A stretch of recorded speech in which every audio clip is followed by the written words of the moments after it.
Сусана Джемилева. Баклачыкнын мажаралары. 9-бөлім. Ажайып матч.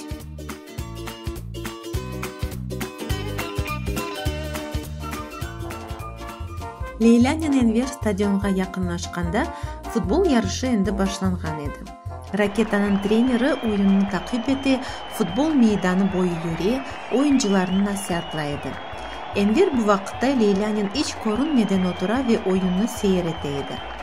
Ракета бираз заиф ойнай, кедерли түшүндү Энвер. Шу ань огланчык уну кимсе көрмөгөнүн катырлады ве Лейлага дойдурмадан өз такымына кошулду. Башлаган аракетни көрсөйдүңүз. Топ апансыздан өз йөнелишini деништире. Фанат оюнчулары тарафынан ракетанын капыларына урулган топлар son дакада өз-өзүндөн токтолайды. Көрүнмөгөн бир күч ракетанын капыларына корчалайды санки. Фанат такымынын оюнчулары шашмалап калдылар.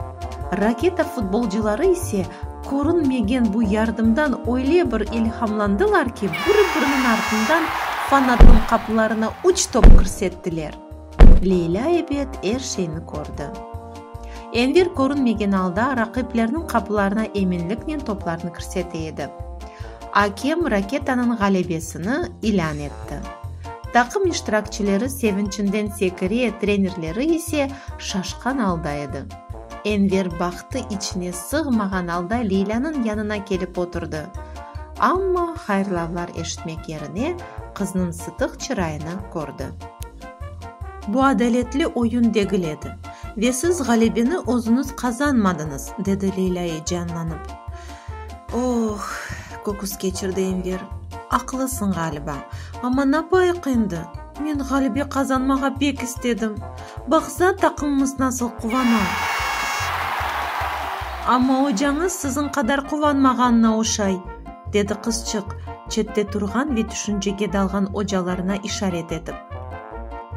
Напай менди такымыма жардым этмек үчүн эр вакыт көрүнмөй калып боламайм да, сурады Энвер. Я да чок чалышып, огренип, галебени өз кубветинен казанмак да жакшы дегилми? Жиддий сез менен сурады Лейла. Ве кедерли болгон дакаларда япканы кеби эллерини көксүндө топлады. Энвер көкүс кечирди. Онун такымына бойле тарзда жардым этмек ниети догру олмаганын андады. Жардым этмек керек эбет, ама башка, догру жол менен. Бу матч ич олмаганы кеби япмак мүмкүнмү ажаба? Эркес унутсун. Баклачыкка рижа этсең, япармы? Сурады Энвер кыздан. Билмейм, ойле бир шейда ич сорамаган эдим. Ама кел айтып бакайык.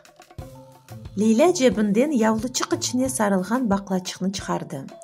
Явлук бияс болса да, баклачыкнын ышыгындан эрилган түстө көрүнөдү. Лейла авучуна өз истегини фысылдады. Лютфен, эркес бу матч акында унутсун, ич олмаганы кеби болсун. Шу дакасы бүтүн сес арттырыcılardan стадионда бир давышлуу сес илан этти. Диккат, диккат! Фанат такымынын бүтүн оюнчулары хаста экенлер.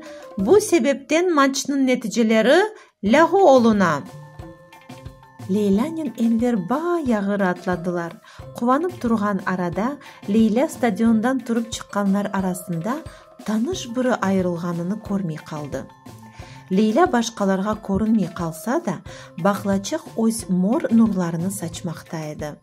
Адам чок олганда кимсенин көзүнө чарпмаган эди, амма шымды мор шавлелер орталыкка яйылды. Шу анде арык, узун тырнаклы бир эл баклачыкка узанды. Обур да бу, катырлады Лейла ве Энверге айланып, качамыз деп кычырды. Балалар стадиондан жолго таба чаптылар. Обур исе яшына бакмадан олдукча тез чапа ве артларынан ана-мына жетежек эди. Белки автобуска отурайык, ана дурак көрүнө, теклиф этти Энвер. Ама билетке парамыз жок. Я биз көрүнмөйбүз де. Жок, Энвер, билетсиз кетмеге болмас. Айса баклачыктан бизге билет бермесин рижа эт. Ве ажеле эт, автобус келе ята. обурда табанlarımızga баса, аман-аман артымыздан кетecek. Ne yapacağımı bileyim, dedi Leyla ve avuçuna bir şeyler fısıldadı.